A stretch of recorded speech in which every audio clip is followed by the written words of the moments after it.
साधारण किसान जिसकी जिंदगी में हर दिन एक नई चुनौती थी, मगर उसके हौसले कभी नहीं डगमगाए। मैंने रामू को पहली बार गांव की चौपाल पर देखा था।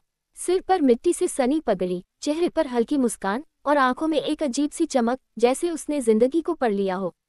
रामू का जन्म एक गरीब किसान परिवार में हुआ था। बाप दादा की छोड़ी हुई थोड़ी सी जमीन ही उसकी दुनिया थी।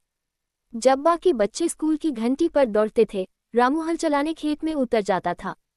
किताबों से ज्यादा उसने खेतों की मिट्टी को पढ़ा, बीज बोने की विधि, बारिश का अंदाजा और हर पौधे की सांस को समझना उसे आता था। एक बार की बात है, गांव में कई सालों से बारिश नहीं हुई थी।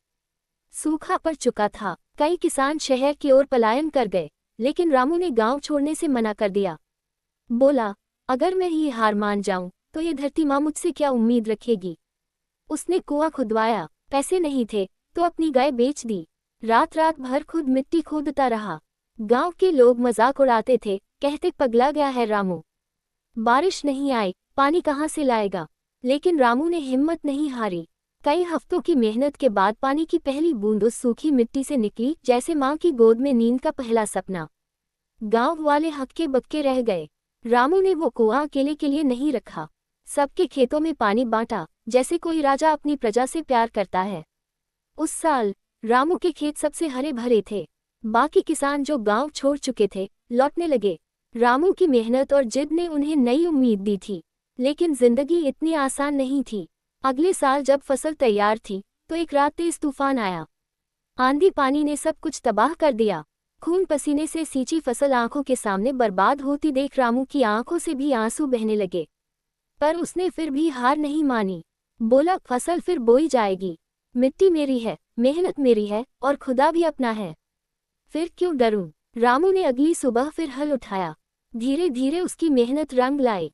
अब गांव में लोग उसे रामू भैया कहकर सम्मान से बुलाते थे। उसने खेती के नए तरीके सीखे, ड्रिप इरिगेशन, जैविक खेती और मोबाइल से मौसम की जानकारी लेना। उसने गांव में एक छोटा सा कृषि केंद्र भी खोल दिया, जहां वो दूसरों को सिखाता कि किस तरह कम जमीन में भी अच्छी फसल ली जा सकती है। उसकी सबसे बड़ी जीत तब हुई जब गांव के स्कूल में कृषि विषय शुरू हुआ और रामू को वहां गेस्ट लेक्चरर के तौर पर बुलाया गया।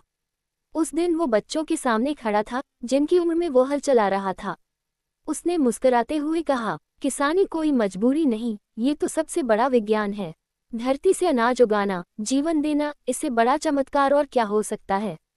आज रामू की कहानी हर किसी की जुबान पर है।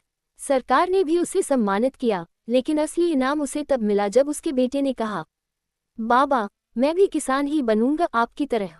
तो ये थी रामू की कहानी। एक ऐसा किसान जिसने जिंदगी से हार नहीं मानी, जो मिट्टी में सोना बोता था और उम्मीद की फसल काटता था। रामू जैसे किसान ही असली हीरो हैं, जो चुपचाप देश का पेट भरते हैं और कभी कोई शिकायत नहीं करते।